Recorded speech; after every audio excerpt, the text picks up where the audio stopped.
میں بطور اہل سنت اپنی یہ بات عرض کرتا ہوں کہ میں یزید کو کافر نہیں کہہ سکتا۔ یزید مفتی صاحب فرما رہے ہیں کہ ان کے پاس کافر نہیں، لیکن ہمارے پاس یزید کے کفر میں شک کرنے والا بھی کافر ہے۔ مجھے یہ بتائیے کہ جو شخص امام حسین کو قتل کروا رہے کہ وہ کافر یعنی اس کو کافر سمجھتے ہیں؟ نہ، کافر تو نہیں کہہ سکتا۔ اچھا، میں بطور اہل سنت اپنی یہ بات عرض کرتا ہوں کہ میں یزید کو کافر نہیں کہہ سکتا، کیونکہ کسی بھی شخصیت نعوذ باللہ کسی بھی شخص کو میں کافر نہیں کہہ سکتا جب تک کہ مجھے اس کے عقیدے کا معلوم نہ ہو۔ عقیدے کی بنیاد پر کفر ہوتا ہے۔ اگر ایک آدمی کا عقیدہ ان 5 چیزوں سے اختلاف کرتا ہے جو کہ بنیاد ہے، وہ کافر ہے، ورنہ کافر نہیں۔ عملی طور پہ ہمارے ہاں یہ اختلاف ضرور اہل سنت میں رہا ہے کہ کیا اس پر لعن کی جائے، کیا ہم اس کے لیے جو ہے وہ، جیسے ہمارے بڑوں میں سے بعضوں نے دیوبند کی پڑھے، انہوں نے اس کو جو ہے لعین کہا ہے، کچھ نے مردود کہا ہے، لیکن کسی نے کافر کہا ہے، ایسی کوئی بات نہیں۔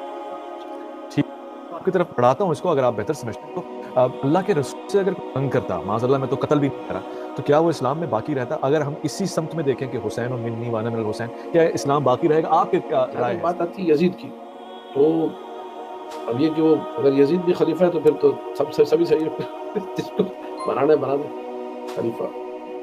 ہم یزید کی لعنت بھی بیچتے ہیں، لعنت اللہ علیہ، میں نے پانی پہ تو فوراً کہا لعن اللہ قاتل الحسین۔ قاتل حسین کون ہے؟ یزید ہے۔ ہمارے یہاں مستحب ہے کہ انسان جب بھی پانی پی یزید پہ لعنت بھیجے، قاتل حسین پہ لعنت بھیجے، اور یہ درس ہمیں امام جعفر صادق سلام اللہ علیہ نے دیا ہے۔ یزید مفتی صاحب فرما رہے ہیں کہ ان کے پاس کافر نہیں، لیکن ہمارے پاس یزید کے کفر میں شک کرنے والا بھی کافر ہے۔ اچھا، یزید کے کفر میں شک کرے اسے بھی ہم لوگ کافر سمجھتے ہیں۔ اس کی وجہ یہ کہ یزید واضح طور پر اپنے نجس اور پلید تخت پر بیٹھ کر یہ کہتا ہے لعبت ہاشم بالملک فلا خبر جاء ولا وحی نزل۔ بنو ہاشم نے کھیل تماشا ایک ڈھونگ رچایا تو کوئی خبر نہیں آئی، کوئی وحی نازل نہیں ہوئی۔ جو لعین، جو مردود، اگر وہ اپنے آپ کو خلیفہ کہتا ہے، وہ بھی رسول خلیفہ کہتا ہے فلا خبر جاء، یعنی آسمان سے کوئی خبر نہیں، ولا وحی نزل، نزول وحی کا انکار آپ کسی مسلمان سے پوچھیں، کسی مدرسے کو مولوی سے، نزول وحی منکر ہوتا ہے بابا۔ یہاں تو مولوی صاحبان کی یہ تک فتویٰ موجود ہے کوئی صحابہ کرام کے احترام میں کمی کرے وہ کافر ہے، اس کا خون بہانا جائز۔ صحابہ کرام کے احترام میں کمی کرنے والے کا خون بہانا جائز، لیکن وحی کے منکر کا خون بہانا جائز نہیں ہے، بلکہ وہ کافر بھی نہیں ہے، اور اس کے لعن میں بھی اختلاف ہے۔ یہ جو ہے پر ہماری کھوپڑی میں ایک چیز نہیں آتی ہے۔ یزید شرابی تھا، فاسق تھا، زانی تھا، تمام کے تمام محرمات کا ارتکاب کرتا تھا، شریعت رسول کی اس نے دھجیاں اڑائی، مذاق اڑایا، صحابہ کرام کی بے حرمتی کی نسل رسول کو قتل کیا۔ یعنی اگر کوئی کسی صحابی کو ایک گالی دے دے، آج پوچھئے مفتیوں سے دیوبند کہہ رہے ہیں جس کی کیا حکم ہے، کہیں کافر ہو گیا۔ ایک صحابی کو گالی دی، وہ کیا ہو گیا؟ کافر ہو گیا۔ جس نے حسین بن علی کو قتل کیا وہ کافر نہیں۔ یہ کیسے ممکن ہے؟ ٹھیک ہے، یہ ہماری عقل میں نہ آنے والی بات ہے۔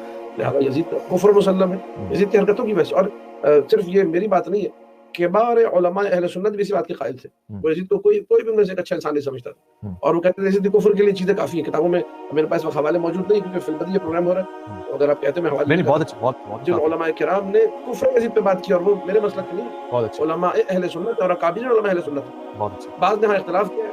غزالی صاحب نے کہا ہے کہ جو نا اگر آپ یزید پر لعنت کریں گے تو اس سے ایک باب کھل جائے گا، کیونکہ یزید کو بہت سارے لوگ خلیفہ مانتے ہیں، ایک خلیفہ پہ لعنت ہو گئی، ٹھیک ہے، تو آگے سلسلہ بڑھے گا، اوپر بات جائے گی یزید کو خلیفہ کس نے بنایا تھا، اس طرح کہانی آگے بڑھے گی، لہٰذا اس طرح گلا یہ گرد لعنت کا، لعنت کرنے کی ضرورت نہیں۔ ہم لوگ کہتے ہیں نہیں بھائی، جو آل رسول کی بے احترامی کرے، اور جس طرح اس نے یعنی واقعہ کربلا کے بعد بھی سلسلہ رکا نہیں ہے، تمام کے تمام جو نا قافلے کو قیدی بنا کے لایا جانا، اسرا کی بے حرمتی کرنا، پھر اس کے بعد واقعہ حرہ ہے، ساری زندگی وہ بدماشیاں کرتا رہا، خانہ کعبہ کی بے حرمتی۔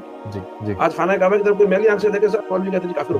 ایسے لہٰذا یزید کے کفر پہ ایک دلیل نہیں، 1000 دلیل ہے کفر یزید۔ ماشاءاللہ، ایک بات عرض کروں گا، میں یزید کی وکالت بالکل نہیں کروں گا، لیکن جو علامہ صاحب نے بات کی ہے اس کے انکار قرآن کے بارے میں، ان باتوں کے بارے میں ہمارے ہاں جو تحقیق، میں تحقیق آدمی ہوں، تحقیق کرتا ہوں، ہماری تحقیق یہ ہے کہ یہ باتیں اس درجے میں نہیں ہے کہ جس میں ہم یہ کہہ سکیں کہ یزید سے ثابت ہے۔ لہٰذا جو کفر کا انکار ہے، وہ باقی جو فسق ہے اس سے کسی کو انکار نہیں، اس فسق کا اقرار ہے، اس فسق کے درجے ہیں، آپ اپنا درجہ مقرر کریں، لیکن انکار خداوندی یعنی انکار وحی، اس کا جو بات ہے وہ ہمارے نزدیک اس درجے کی نہیں ہے، اس کو ثابت مان کر اس کی بنیاد، ورنہ اگر کوئی آدمی کھلم کھلا یہ بات ہے، اگر وہ کوئی کھلم کھلا بات کو ثبوت میں پہنچ جائے تو کافر ہے، لیکن یزید کا یہ انکار یہ ثبوت تک نہیں۔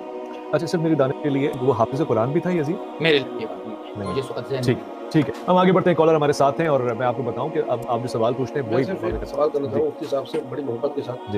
مجھے یہ بتائیے کہ جو شخص امام حسین کو قتل کروا رہے کیا وہ کافر نہیں؟